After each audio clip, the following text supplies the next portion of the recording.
Mummy आपको पता है कल रिया मैडम ने क्या बढ़िया पार्टी अरेंज की थी। एकदम परफेक्ट। और खाना तो क्या ही बताऊं, बहुत ही टेस्टी था। मज़ा आ गया था मम्मी। और हाँ मम्मी, मुझे तो आप याद आ गई थी। आपकी तरह ही सुंदर है। उनके लंबे बाल हैं और कजरारी आंखें, बिल्कुल सुपर ब्यूटी।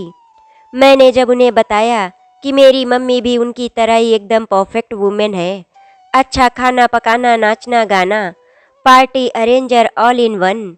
जब मैंने रिया मैम को बताया कि हम बच्चों की परवरिश के लिए आपने अपना अच्छा भला करियर दांव पर लगा दिया था, तब से तो वे आपसे मिलने को उत्सुक हैं। मेरी बेटी कनिका काठमांडू यूनिवर्सिटी से एमडी कर रही है। घर से इतनी दूर अपने बच्चों को भेजना सबके लिए ही मुश्किल होता है। और जब आज मैंने कनिका को वीडियो कॉल पर इस तरह चहकते मुस्कुराते देखा, तो हम सबके मन को सुकून मिल गया। शुक्र है घर से इतनी दूर परदेश में पीजी में एडजस्ट हो गई है। अब उसकी बातें सुनकर लग रहा था कि सारा क्रेडिट तो उसकी वार्डन मिसेज रिया को जाता है, जिससे कनिका की उदासी व अकेलेपन को दूर किया था। अब जब भी कनिका कॉल करती तो उसकी जुबान पर बस रिया मैम ही होता है। जब से कनिका ने अपनी रिया मैम को बताया है कि उसकी मम्मी ने ही उसके सारे बैग्स डिजाइन किए हैं, तब से पता नहीं क्यों उसकी रिया मैम ने मेरे लिए अपने मन में क्या छवि बना ली थी।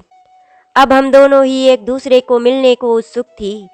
एक दिन कनिका जिद करने लगी कि मैं उसे और उसकी रिया मैम से मिलने आ जाऊं।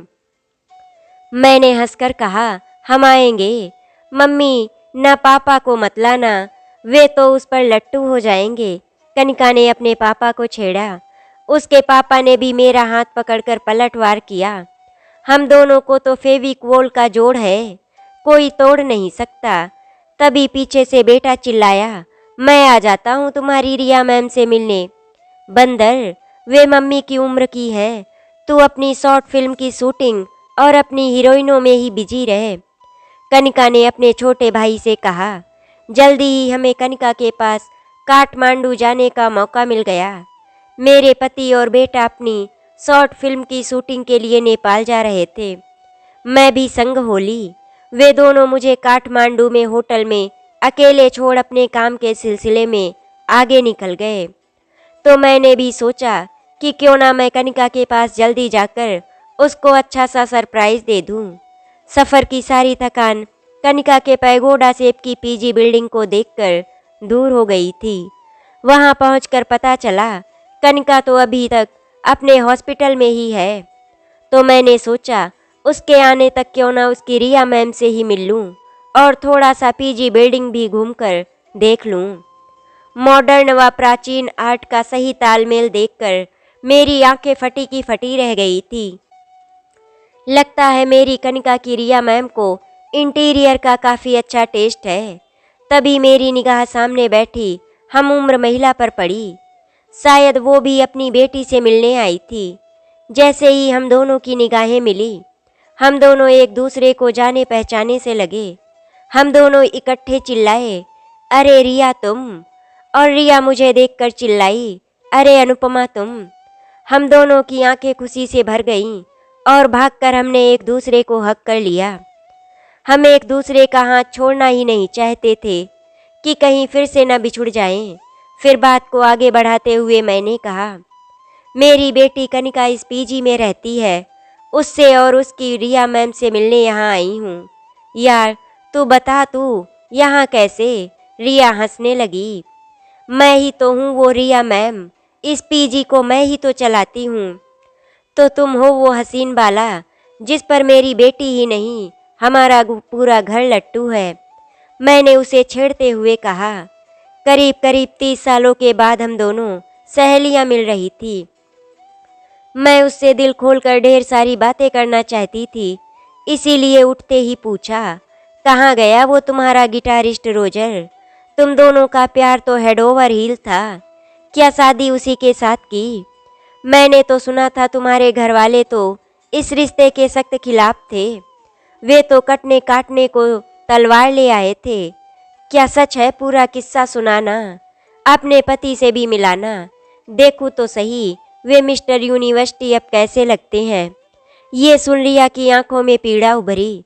इससे पहले कि वो कुछ बताती, मेरी कनिका मम्मी मम्मी चिल्लाती हुई मुझ पर लटक गई।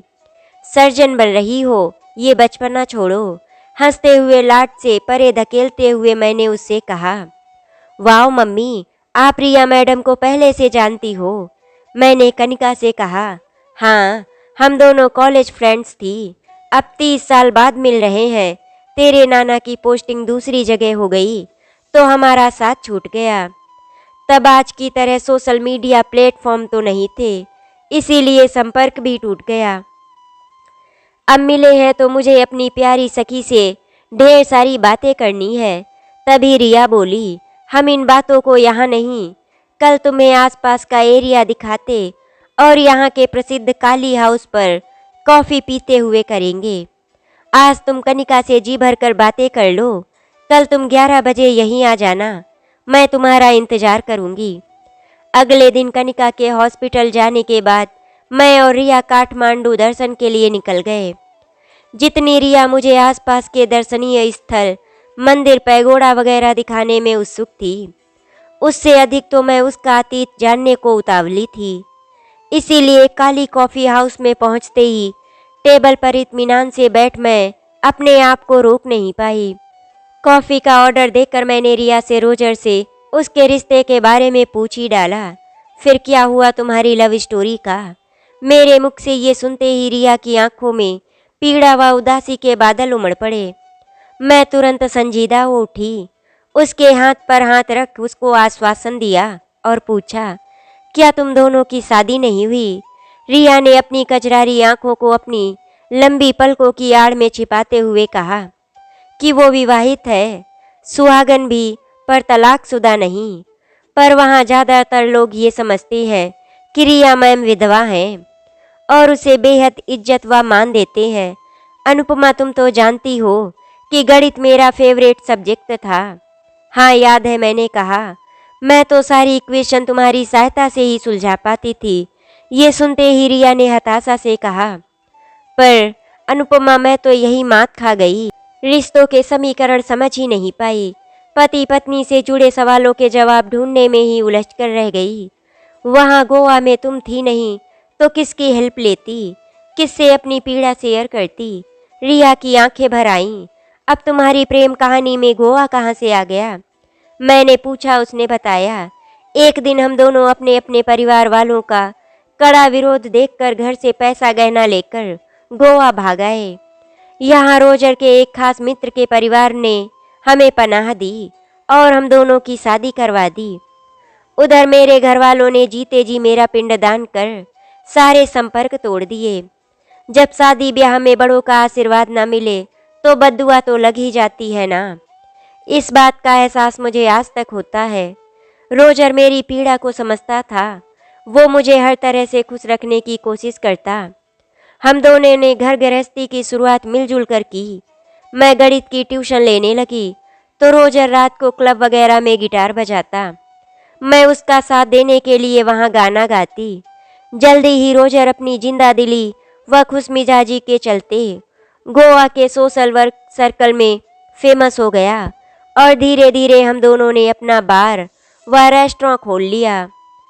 इस सब सफलता में हम दोनों अपने अपने परिवार वालों की बेरुखी भूलकर अपने में मस्त जीवन जीने लगे। तभी एक और खुशी आई, मैं प्रेग्नेंट हो गई। इसी प्रेगनेंसी ने सब बदल दिया। रिया ने आगे बताया, प्रेगनेंसी में मैं ट्विंस कैरी कर रही थी। इससे मेरा शरीर बेडौल हो गया था। हार्मोन्स के खेल ने मूड स्विंग्स कर दिए और डॉक्टर ने मुझे कंप्लीट रेस्ट बता दिया। मायके और ससुराल वाले तो पहले से ही मुंह मोड़े बैठे थे। बेचारे रोजर से जितना हो सकता मेरी सहायता करता और हर वक्त मेरा ध्यान रखता। घर और काम ने उसकी सोशलाइजिंग को भी प्रभावित करना शुरू कर दिया। शायद कहीं उसके भीतर मुझे लेकर चाम और चाहत की लड़ाई ही चल रही थी। रिया ने पश्चाताप के मूड में अनुपमा को देखते हुए बताया कि शायद मेरे से भी कुछ भूल हो गई। वो बिना शिकायत मेरी केयर करता रहा और मैं बिना उसकी तकलीफ समझे उस पर निर्भर होती गई। मैंने उसके हेल्पिंग एटीट्यूड को टेकन फॉर ग्रांटेड लेना शुरू कर दिया था, जबकि मुझे अपने प्रेगनेंसी पीरियड को ब्रेवली लेना चाहिए था। ये तो हर स्त्री की लाइफ का कॉमन फीचर है। मेरे मूड स्विंग्स और मेरे गुस्से ने रोजर आहत हो जाता, लेकिन पलटकर कभी जवाब नहीं देता। अब रोजर ने चुप्पी लगानी शुरू कर दी। बस यही मेरे से गलती हो गई। मैंने उसके चेंज को अनदेखा कर दिया। जिस रोजर को पाने के लिए मैंने अपना मायका भुला दिया था, उसी को मैं माँ बनते ही नज़रअंदाज करने लगी। घर का सारा काम नौकर चाकर के ऊपर छोड़ दिया। तिनके जोड़ सजा सवारा घर बेरौनक लगने लगा। रोजर ने कहा भी कि वो मेरा साथ पाने को तरस गया है। वो अक्सर शिकायत करता कि मेरी बॉडी शेप खराब हो गई है, मुझे अपनी फिटनेस पर भी ध्यान देना चाहिए। शायद उसे तब मुझे अपने साथ ले जाने में शर्म आती थी। सही भी था, वो तो अभी भी उतना ही स्मार्ट और यंग था ना। मैं बच्चों की परवरिश का बहाना कर देती और वक्त की कमी का तकाजा देती। पत्नी का फर्ज भूलती जा रही थी मैं। अब हमें मिले महीनों हो जाते। जब मैं डिमांड करती तो रोजर कहता कि रिया, तुम्हारे साथ अब वो मज़ा नहीं आता, तुम्हें लेडी डॉक्टर को दिखाना चाहिए। मैं क्या कहती कि डिलीवरी के बाद ही डॉक्टर ने उसे सही ढंग से ब्रेस्ट फीडिंग करवाने और केगल एक्सरसाइज करने की पूरी जानकारी दी थी, पर मैंने इन सबको इग्नोर कर दिया था। देखो ना, आज उसी का तो खामियाजा भुगत रही हूँ। टेबल पर ठंडी होती कॉफ़ी का सिप लेते उसे शायद अपने जीवन के कड़वाहट भरे लम्हों को शेयर करना आसान लगा। इसीलिए उसने अपनी बात जारी रखते हुए आगे कहा, फिर मैंने महसूस किया कि रोजर ज़्यादा समय घर से बाहर ही बिताने लगा था। एक दिन मैंने रोजर को गोवा के साउथ बीच पर एक हीरोइन के साथ फ्लर्टिंग करते देखा था, तो मैंने हंसकर इग्नोर कर दिया। ये बात भी रोजर को चुभ गई। उसने मेरे आई डोंट केयर एटीट्यूड को अपने पति बेपरवाही समझी। वो चाहता था कि मैं उससे पत्नी की तरह लड़ाई झगड़ा करूं और मनाऊं। उसने मुझे ताना भी दिया, रिया, बच्चे पैदा कर तुम्हारा मकसद पूरा हो गया है, इसीलिए अब तुम्हारे लिए मैं यानी रोजर केवल पैसे कमाने की मशीन बन गया हूँ। ये मेरे लिए अलार्मिंग साइन था। आईने में अपना बेडौल शरीर, सूजी आंखें और उलझे बाल देख मैं हैरान रह गई कि ये वही रिया है जिस पर न केवल रोजर बल्कि पूरा कॉलेज लट्टू था। मुझे अपने बेपरवाह मिजाज और लापरवाही पर बहुत गुस्सा व शर्मिंदगी महसूस हुई। इसीलिए मैंने सब बदलने का फैसला किया। जिम जाना शुरू किया, डाइटिशियन से बात की, प्लास्टिक सर्जन से पूरे फिगर का मेकओवर करवाया और फिर अपनी पुरानी फिगर वापस लाने के लिए मुझे 1 साल कड़ी मेहनत करनी पड़ी। वो बेहद ही मुश्किल वक्त था, पर अपने रोजर को वापस पाने के लिए मुझे कुछ भी करना मंजूर था।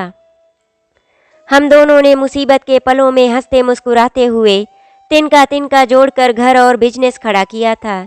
इसीलिए तब मेरा एक ही ध्येय था, अपने रोजर को अपने परिवार में उचित स्थान दिलवाना। पर इस सब में बहुत कुछ बदल चुका था और जिंदगी मेरे हाथ से रेत की तरह फिसल रही थी, जिसे मैं देख ही नहीं पाई। अनुपमा ने देखा कि अचानक रिया की आंखें पनीली हो उठी और वो क्षितिज में विचरण करने लगी, मानो अपना खोया अच्छा पल ढूंढ रही हो या उस सौतन को जिसने उसके जीवन के रंग सोख लिए थे। अनुपमा ने रिया को झकझोर कर पूछा, कौन थी वो सौतन जिसने तुम्हारा सुख चैन छीन लिया रिया? रिया मानो नींद से जागी और होठों को दबाकर धीरे से बोली, नहीं, ऐसा कुछ नहीं था। असल में जीवन ने बहुत बड़ी करवट ले ली थी। मैंने रोजर को हमेशा तनाव व चिंता में देखा तो सोचा शायद काम का तनाव होगा, क्योंकि खर्चे भी बढ़ गए थे। फिर एक दिन मैंने रोजर के मोबाइल पर उसके अपने एक खास दोस्त के साथ किसिंग का बहुत ही वाहियात फोटो देखा तो मेरा माथा ठनका। मैं तो जैसे आकाश से गिरी। ये तो रोजर का नया रूप था। इसी कारण बच्चे होने के बाद हम दोनों के 1-2 बार जो भी संबंध बने थे, उसमें वो प्यार व रोमांच की जगह एक एथलीट वाली फीलिंग थी। फिर भी मुझे फोटो वाली बात एक झूठ ही लग रही थी। इस झूठ को ही सच में न पाने के लिए मैंने एक डिटेक्टिव एजेंसी की मदद ली। पता चला कि रोजर को लड़कों में इंटरेस्ट है, वो गे नहीं है। मेरे पैरों तले से जमीन निकल गई। इस प्यार के चक्कर में ना मैं घर की रही ना घाट की। गोवा तो मेरे लिए परदेश था। किसके पास जाती, फरियाद करती कि मेरी खुशी को सही दिशा दिखा दो। ये कह रिया ने अपना सिर थाम लिया, फिर पानी का घूंट लेकर लंबी सांस भरी और बताने लगी, जब एक दिन ये तनाव मेरे लिए असहनीय हो गया तो मैंने रोजर से सीधे सीधे कॉन्फ्रेंट कर लिया और सब तहस नहस हो गया, मानो बवंडर ही आ गया था। रोजर की आंखों में खून भर आया। उसने बिना किसी लाग लपेट के इस सच्चाई को स्वीकार कर लिया और कहा कि ये तो सोसाइटी में आम बात है। अक्सर शादी के कुछ वर्षों बाद जब जिंदगी में बोरियत भर जाती है और प्यार बेरंग हो जाता है तो ज़्यादातर पुरुष यही रवैया अपनाते हैं। उसके अमीर मौसा ने कभी उसके साथ बचपन में यही किया था। तब भी उसके माता पिता ने उसकी शिकायत को नॉर्मल लिया और चुप रहने को कहा था। फिर रोजर ने अनुपमा को धमकी देते सख्त हिदायत दी कि इस छोटी सी घटना को बहुत बड़ा इशू मत बनाओ। आपसी संबंधों की बात और घर की बात घर में ही रहने दो। बाहर लोगों को पता चलेगा तो सोसाइटी में बदनामी होगी। इस सब से मैं बेहद टूट गई। कहाँ तो मैं सोच रही थी कि अपनी गलती के पर्दाफाश होने पर रोजर मुझसे माफ़ी मांगेगा या एक प्रैंक बोलकर मुझको सीने से लगा लेगा, पर यहाँ तो सभी उलट पुलट हो गया। कितनी ही रातें मैंने जागते काटी। जब पीड़ा सहनीय हो गई तो मैंने एक दोस्त की सहायता ली। उसने मुझे यही सलाह दी कि रोजर ने मुझे कोई धोखा नहीं दिया, वो तो अपना वैवाहिक जीवन नॉर्मल ही व्यतीत कर रहा है। उसकी कुछ शारीरिक इच्छाएं हैं जिनको वो अपने तरीके से पूरा कर रहा है। मुझे उसकी उस जिंदगी में हस्तक्षेप नहीं करना चाहिए। मुझे इस सब को स्वीकार कर सब्र से काम लेना चाहिए और अपने प्यार से रोजर को वापस अपनी तरफ खींचना चाहिए। रोजर ने भी प्रॉमिस किया कि वो ये सब छोड़ अब अपनी शादी और घर गृहस्थी पर फोकस करेगा, पर कथनी और करनी में बहुत अंतर होता है। घर परेशानियों व तनाव के सैलाब में डूबने लगा। मैंने अपने रिश्ते को बेइंतहा प्यार इसरार इकरार से रिवाइव करने की कोशिश की। मैं हरदम इसी चिंता में रहती कि कहीं मेरे रोजर को HIV या एड्स की बीमारी ना पकड़ ले, वो ड्रग्स लेना ना शुरू कर दे। हमारे बच्चों पर क्या असर होगा, कहीं कोई रोजर का दोस्त हमारे बच्चे को अपना शिकार ना बना ले। इन सब बातों का मेरी मानसिक व शारीरिक सेहत पर भी असर दिखने लगा। आखिर परेशान हो मैंने एक दिन जिंदगी की लगाम थामने के लिए एक थेरेपिस्ट की सहायता लेनी शुरू कर दी। उसने मुझे बताया कि मैं इनसिक्योरिटी की गिरफ्त में पड़ रही थी कि कहीं मेरा रोजर एक दिन मुझे अकेला छोड़ अपनी नई दुनिया में शिफ्ट कर जाएगा। फिर समाज क्या कहेगा, वो कहाँ जाएगी। इसके लिए अब उसे अपना आर्थिक रूप से स्वावलंबी होना बहुत ज़रूरी था। फिर आगे की मीटिंग में उसी थेरेपिस्ट ने बताया कि ऐसे मैरिटल क्राइसिस व वैवाहिक उथल पुथल से पति पत्नी को ही सामाजिक आर्थिक व भावनात्मक प्रताड़ना सहनी पड़ती है। ज़्यादातर ऐसे रिश्ते का अंत अलगाव या डिवोर्स होता है।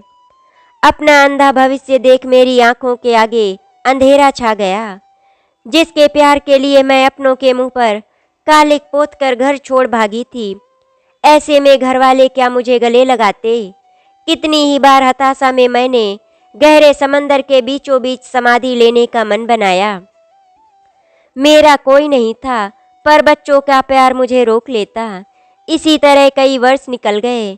बच्चे बड़े होने लगे थे, वे भी हम दोनों के बीच आई दरार को समझ रहे थे। रोजर के दोगले व्यवहार से मैं भारत से भागकर ऐसी जगह मुँह छिपाना चाहती थी जहाँ मुझे कोई ना पहचानता हो। तभी मुझे नेपाल के एक कॉलेज में गणित के लेक्चरर की नौकरी मिल गई। उन दिनों तो नेपाल आना जाना आसान था और यहाँ की नागरिकता बिना किसी परेशानी के मिल गई। रोजर ने दोनों बच्चे अपने पास ही रख लिए कि वो परदेश में अकेली क्या क्या झेलेगी, और फिर जब उसका मन अच्छा हो जाए तो उसके पास वापस आ जाए। पर यहाँ के लोगों और यहाँ की सभ्यता में मुझे बेहद सुकून मिला। फिर बस वार्डन की नौकरी पाते ही मेरा अकेलापन भी दूर भागने लगा। अब मैं यहीं पर खुश हूँ। ये सब बताकर वो मुस्कुरा दी। अनुपमा को भी अच्छा लगा कि उसकी प्यारी सखी रिया कम से कम अपने दुख से तो उबर पाई। अगले दिन मौका पाते ही फिर अनुपमा ने रिया को पकड़ लिया। अच्छा चलो, जो हुआ सो हुआ। अब ये बताओ कि तुम्हारे बच्चे क्या कर रहे हैं, उनका क्या कहना है तुम्हारे और रोजर के रिश्ते को लेकर। रिया ने पहले तो अपना टाल मटोल किया, फिर अनुपमा के जोर देने पर बताया कि उसका बेटा तो अब विदेश में ही सेटल हो गया है। वो अपने पापा के दोहरे जीवन के बारे में सब जानता है, लेकिन इस विषय पर कुछ बात नहीं करना चाहता और चुप्पी साध कर बैठा है। बेटी अपने पापा के साथ गोवा में होटल का व्यवसाय देखती है और वो हमेशा अपनी मम्मी यानी मुझको ही गलत समझती आई है कि मैंने उसके पापा को उनके मन मुताबिक जीवन जीने का अवसर नहीं दिया और बिना वजह उनको बदनाम कर रही हूँ। अनुपमा ने फिर सवाल किया, अच्छा तो अब फिर रोजर से तुम्हारी मुलाकात होती है या नहीं। ये सुन रिया मुस्कुरा पड़ी। अनुपमा, अब ये सब जानकर क्या करोगी। फिर रिया ने आगे कहा, रोजर को मैं छोड़ कर आई थी, रोजर ने तो मुझको कभी नहीं छोड़ा। यहाँ भी हर पल उसका अदृश्य साया मेरे साथ परछाई बनकर रहता है, उसकी पल पल की खबर रखता है। और फिर उदास मन से मैं कहने लगी, अब तो शायद मेरी जिंदगी का आखिरी वक्त चल रहा है, क्योंकि मैं बहुत भयंकर बीमारी से ग्रसित हूँ। जब से रोजर को इसका पता चला तब से वो ज़्यादा ही केयरिंग हो गया है। वो मुझे अपने पास गोवा बुला रहा है, मैं वहाँ जाना नहीं चाहती। ये सुन अनुपमा ने रिया को दिलासा दिलाया कि कुछ बातें जो अपने वश में ना हो उन्हें ऊपर वाले पर छोड़ देना चाहिए। हो सकता है तुम्हारा ऐसा ही विवाहित जीवन व्यतीत होना हो। हर दोस्ती में जरूरी है सच्चा प्यार। तुम्हारा रोजर तुम्हें अभी भी सच्चा प्यार करता है। अब यहाँ अकेले घुटने से अच्छा है तुम मुझसे फिर दोस्ती कर गोवा आना जाना शुरू करो, ताकि पुराने रिश्ते फिर से मजबूत हो सके। वर्तमान समय में पति पत्नी का रिश्ता ही अटूट और सच्चा है। इस बात को अपने पल्ले गांठ बांध कर रख लो, फिर कभी अपने को अकेला मत महसूस करना। ये तुम्हारी सखी है ना, तुम्हारे साथ जिंदगी के आखिरी पल तक तुम्हारा साथ निभाएगी। ये कहकर अनुपमा ने रिया की ठंडी गीली हथेलियों को अपने गर्म हाथों में थाम लिया। आशा करती हूँ आपको हमारी कहानी अच्छी लगी होगी। अगर आपको हमारी कहानी अच्छी लगी तो वीडियो को लाइक एंड शेयर करें, चैनल को सब्सक्राइब करें। वीडियो देखने के लिए आपका धन्यवाद।